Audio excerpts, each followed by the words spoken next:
All right, hello everyone. Welcome to this final episode of this series where I've been talking about Python. So we have a little bit of a change of scenery here, just because the website I've been using to make these videos is down, and also I apologize about my voice, but I have a little bit of a cold. But anyway, so this is the final video, and I'm really excited to do this video because this is definitely one of the most interesting topics you can talk about, at least with Python, at least to me. And we're going to be talking about classes. Now, what's a class? A class is essentially a way of modeling sort of a real world concept or object uh, using your programming language. You can create classes for cars, people, all sorts of different things. And when you actually define them, they're called a class. But when you have to have like a value, you have a single instance of a class, it's called an object. Anyway, let's actually get to it and make it class. So I'm going to start making a class called bank. So let's call it class bank. And you define it like we defined a lot of things by doing, like we have a reserved word here, a name, and a semicolon. Notice that it differs from the def syntax, where you have something like this. You just have class and there's no parentheses. So what can we do with class? So I mentioned that a class is essentially a way of modeling an object, or some sort of abstraction. You can make your own data type. We're going to make like a bank data type. It's essentially going to be a value that models, has a bunch of components that model a bank. So one thing you can do in a class is you can make a variable. You can say something like, let's say balance. So what we're essentially saying here is that in our bank, there's an associated value here, a variable, an attribute, you could call it, called balance, that obviously represents how much money you have in the account. And maybe we also want to have some other information, like you can put something like, let's see, owner, and then you can have the owner be John Doe, something like that. So you have an owner, balance, there's a bunch of other information, but I'm just going to make it short just for the purpose of this. So we've made this class bank. So essentially what we're saying is we're making a new data type called bank that essentially has two different attributes to it. It has an owner and balance. And by default, owner is John Doe and balance is equal to 0. And the way you initialize, you make an instance of this class. You actually make a bank. Is you can go do something like this: my bank equals bank. So now we have this variable that has an instance of bank. Now this is separate than what we have here. This is essentially just like we're sort of outlining how should bank work. So we're making an instance of this class where there are two parameters we've created, owner and balance. And we can actually view those. We can do something like print my bank dot owner. And if we click run here, you'll see John Doe. Because what it's essentially saying is like, okay, we're going to look at my bank dot. This dot operator, I think we've talked about before, essentially separates, like there's like a hierarchy, like owner belongs to bank. My bank, sorry. So it goes up and looks, okay, well, by default, when we initialized it, owner is equal to John Doe. So it prints John Doe. And you can also look at balance. Sorry, my bank dot balance, and you can see that if we run this 5, we see John Doe 0. Now, what we can also do is edit these. We can say my bank dot owner equals, let's make it Nikola Tesla, and let's say the balance my bank dot balance.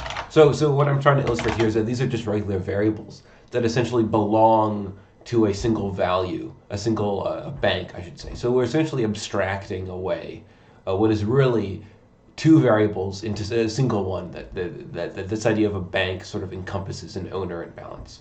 So let's update balance. Let's say it's $50. So let's run, and you can see right here we have Nikola Tesla and 50. So this is nice, but what if we want to, when we define or initialize a new bank instance, we can, by default, set how much money there is and set the owner. Now there's a way of doing it. It's a little bit weird, but hopefully, as I explain it, it becomes more clear. So we're going to actually delete all of this. And we're going to define a function called init. Now what init does is essentially, if you remember before we had like my bank equals bank, init is essentially that function. By default, when we don't define it, init does nothing. It just essentially makes a new bank. And whatever we've defined above, we had like owner equals John Doe. That will be the value of these parameters for our bank. But when we have this init function, we can actually do something a little bit different. We can say self. This is a little weird, and I'll explain it in a minute, but we can say self. Maybe we can have O for owner and then B for balance, and then we can go back in here and we can say self.owner equals O and self.balance equals B. Now, what does this do? Well, self, and this is something I recently learned, self does not actually have to be called self. It can be called anything, but for the purpose of this demo and because it's a standard, I'm going to be calling it self. But what this essentially value refers to is the instance of the class. It's essentially saying for this specific instance, whatever instance this code happens to be running for, we're going to set an owner and balance variable to 0 and B, or sorry, O and B. So what does this actually do? What does this let us do? So that lets us make a bank instance. Let's say Nikola Tesla has $50. It allows us to make a bank and then give it our own set of values. It allows us to initialize our bank with something besides sort of a hard-coded standard like John Doe and 0. That's sort of weird that you would have something like that for a bank. When you're starting a bank, you have to have a beginning amount in order to open usually, and you need to have a name at minimum, among other information. But just for this example, I'm only including owner and balance. So we can do this. Now, this init function essentially lets us make a new bank account, essentially is what this is doing. And you can just have it work like this, where you essentially just set variables. But you can also just put any kind of code in here, because it is a function. So maybe we want to say something like, let's see,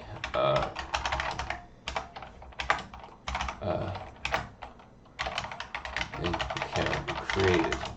So now when we run this code, F5, we say bank account created, and let's put a period there. So now whenever we make a new instance, it'll print information. It'll say, okay, bank account created, which is kind of useful depending on what you're making. And we can, like I said, we can also, this idea of a class is a collection of variables and functions that are associated with a specific concept or idea. So in the case of a bank, what can you do at a bank? You can deposit money. We can say deposit. And again, we need to include self when we're defining this function, or in the case of a class, it's called a method. We need to use self because we need to be able to refer to the instance, the object itself. We need to be able to operate on it, because obviously we're going to have to be able to operate and change balance. So let's say deposit, and then let's give amount. So what we can do is we can say self.balance. We're accessing that balance value. And we do plus equals. Remember, plus equals essentially takes a variable, a numerical variable, and it adds to it. And you can also do subtract, but we'll get to that later. So we can do amount. So what this is essentially doing is it's updating our balance. We're putting in some money into an account. And we can even do print a nice message saying, actually, let's do that later. So we've deposited some money. Now, we can go and do mybank.deposit and then 50. So this sort of lets us sort of deal with more abstract ideas,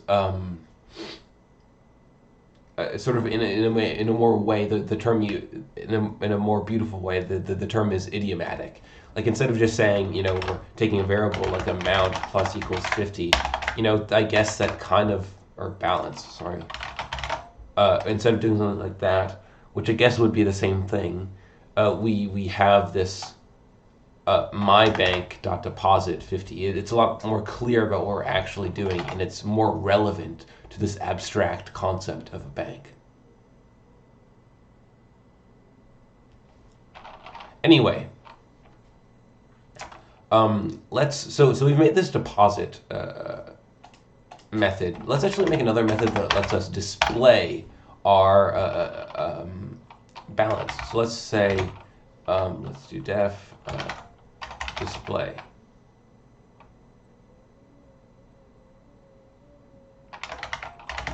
I apologize for the noise in the background. Anyway, so display, we just give it self, and all we can do something like print self.balance, which will return our balance. So we can say, mybank.deposit 50, and we can do then mybank.display. So now when we run this, we get bank account created. Remember, it starts out at 50, and then we deposited 50, so we have 100, which is sort of cool. And you can even do something like this. Put a $sign there. And now, when we run,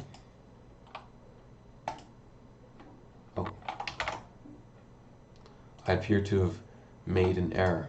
Yeah, here's something, I don't know if I mentioned this before, is that when you want to do this string concatenation, you're gonna, and you're dealing with a number, you're gonna want to use this str function. And what that essentially does is it takes a numerical value and converts it into a string, into text.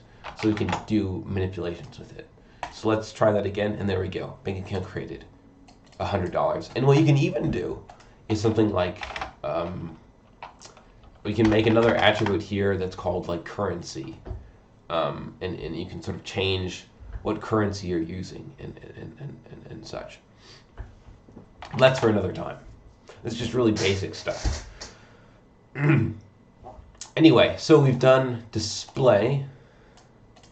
So now we can actually get how much money we have. Now the next thing we could do is withdrawal. And again, we need self, and then we have amount.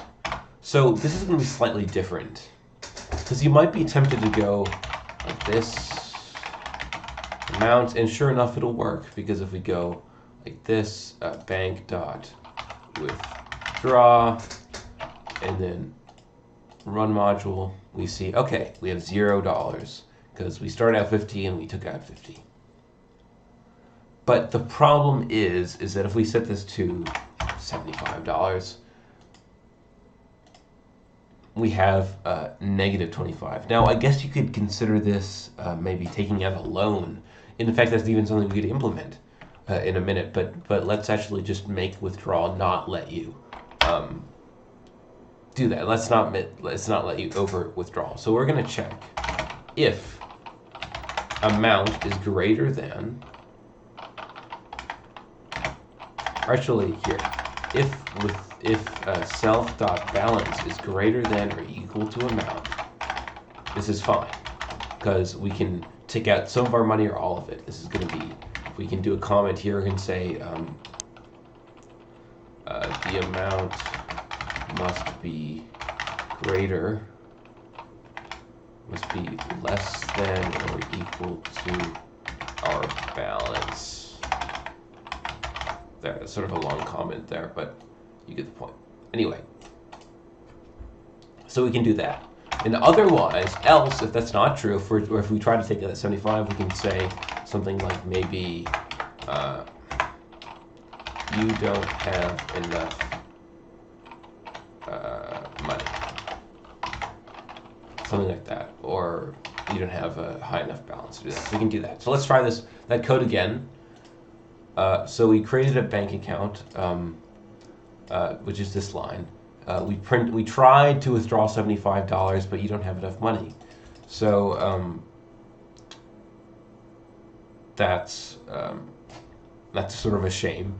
But we still have the $50. It doesn't let us do it. It doesn't let us take out any money if we try to overdraw. Maybe you could make it take out only what you have. Like here, it will just self.balance equals 0. You could do something like that, but I personally prefer that, just because it lets you know. Anyway, or you can even do both. Now, let's go back to the idea of taking out a loan. So what we can essentially do is we can maybe make a new parameter. Here, when we create our new bank account, we can, let's set self.debt equal to 0. So we don't owe any money. But if we create, so we're creating a new parameter here that's called debt. It's essentially how much do we owe the bank. Now, we can make a new method called take out loan.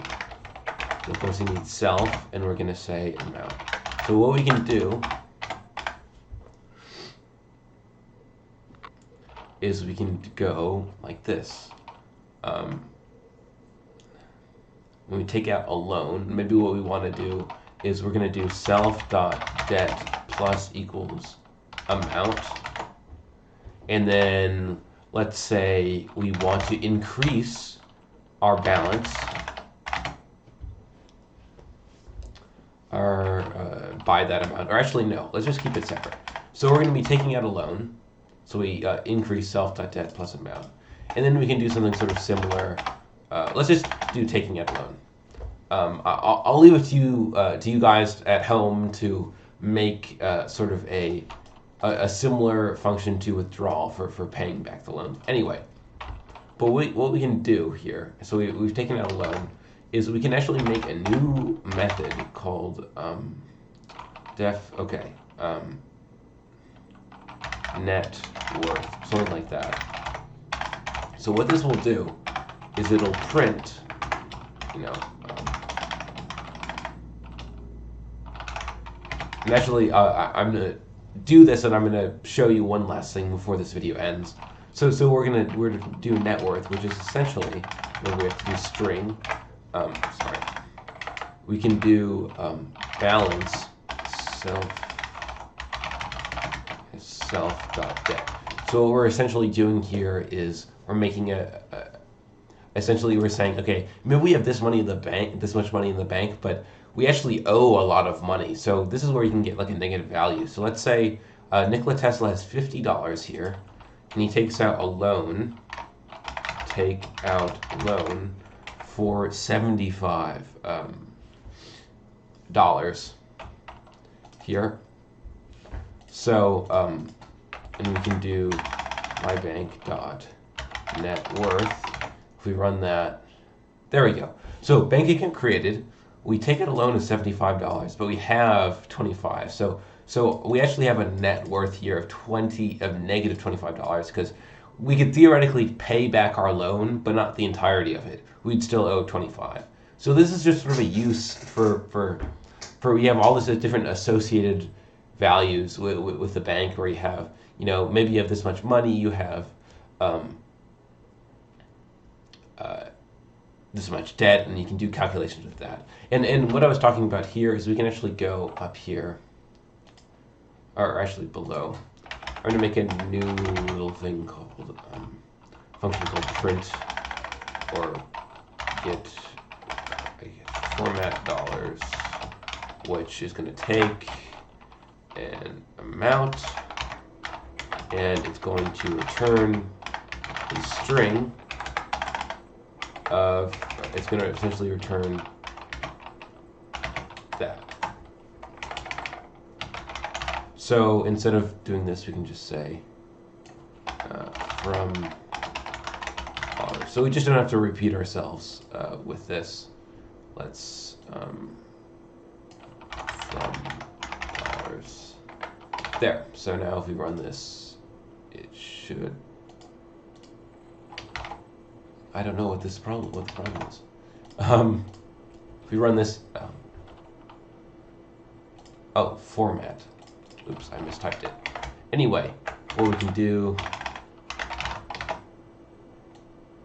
is something like that, and then run module, and then there you go, bank account created. This essentially just lets us, instead of having to retype this code, we can create another useful function. Anyway, the point is that you can make a bank and have these parameters, and also I should mention that you can have parameters that you have default. You can have defaults and also things that you get from the user. You can maybe even say the balance. If this is like you're opening a new bank account, you always add 15 as like an encouragement from the bank to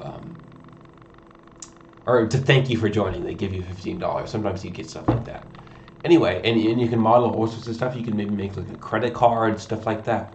A car. At the library, we were talking about making like a car simulation, so you can calculate how much does it cost going this speed to go this distance, all sorts of fun stuff.